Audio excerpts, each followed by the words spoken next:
السلام عليكم صاحبيال soo dhawaada mar kale iyo barnaamijyadeena caafimaadka rheumatismadu waa xanuun qofka muddo dheer soo haya kuna dhaca wax ka badan kala goosida jirka caabuqa waxa uu sababaa dhaawac ku yimaada qaybo badan oo jirka kamid ah sida kala goosyada maqaarka xididada dhiigga wadnaha beerka iyo indhaha rheumatismadu waxa ay la xiriirtaa difaaca jirka oo isla jirka dib u weerara autoimmune waxa dhacda in difaaca jirka uu soo weeraro xuubka dahaarka kala goosyada jirka marka ugu horeysa faraha yaryar ee calaacasha iyo suulka cagta dabeetana dahaarka kala gooska iyo qoyaanka dareeraha ee ku jira kala goosyada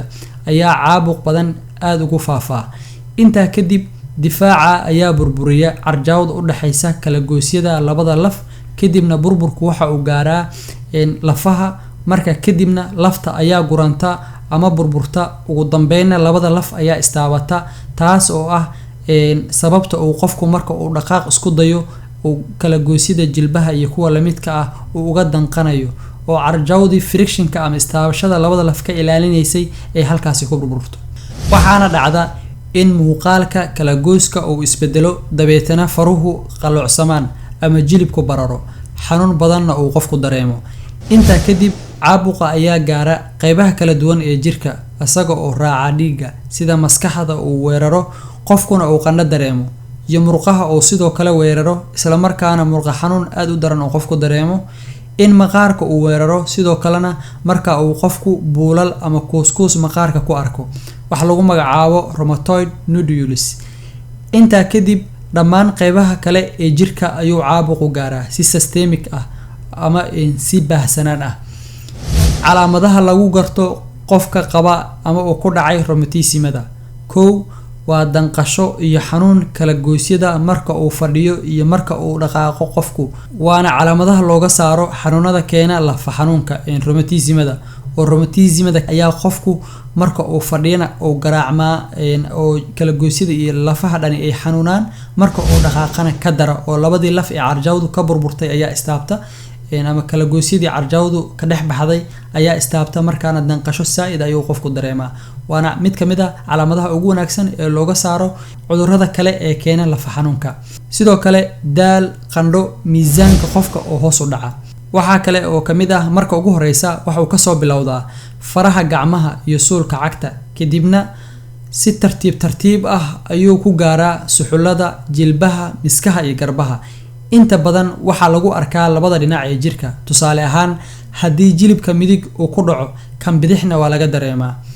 sidoo kale wuxuu keenaa qalooc ku yimaada faraha gacmaha iyo lugaha iyo sidaa oo kale kuleel iyo barar oogada sare ee kala gooska dadka halista ugu jira rheumatism inay ku dhacdo kow dumarka marka loo eego ragga aad ayay ugu nugul yihiin oo waxa ay halis ugu jiraan inuu ku dhaco rheumatismada sidoo kale dadka da'da dhexe ku jira ayaa in badan halis ugu jira markii da'da kale loo fiiriyo sidoo kale dadka sigaarka caba ayagana inuu ku dhaco rheumatism ay halis ugu jiraan qofka aadka u caylan sidoo kale halis ayuu ugu jiraa rheumatismada sidoo kale dadka ka shaqeeya warshadaha kiimikada ama diriska la ah warshadahaas kiimikada sameeya ayagana halis ayay ugu jiraan inuu ku dhaco rheumatism daweynta loo qaato rheumatismada sida caadiga ah rheumatismadu ma lahan dawo hal mar qofka inta la siiyo sida bacteria dawooyinka loo qaato oo kale oo ka caafimaadayo laakiin rheumatism dawadeedu waa dawo lagu yareynayo xanuunka qofka marka haya sidoo kalena looga hortagayo xanuunku inuu saaid u weeraro qofka jirkiisa oo qofku disable noqdo ama uu sariirta ku aruuro marka mar walba dawooyinka qofku markuu qaadanayo xanuunka ayuu ku yareynayaa cudurku inuu soo faafana uu ka hortagayaa dhibaatooyinka jira ee marka sababta u ah in rheumatismadu ay sii socoto ama qofkaasi uu dib ama halis gaarsiiyana uu uga hortagi doonaa qofku dawooyinka loo qaato waxa kamid ah dawooyinka xanuunka lagu yareeyo loo soo gaabiyo ama group ahaan loo yaqaano non steroid anti inflammatory drugs sidoo kale waxa kamid ah dawooyinka difaaca jirka weerara lagu yareeyo ee lagu magacaabo steroids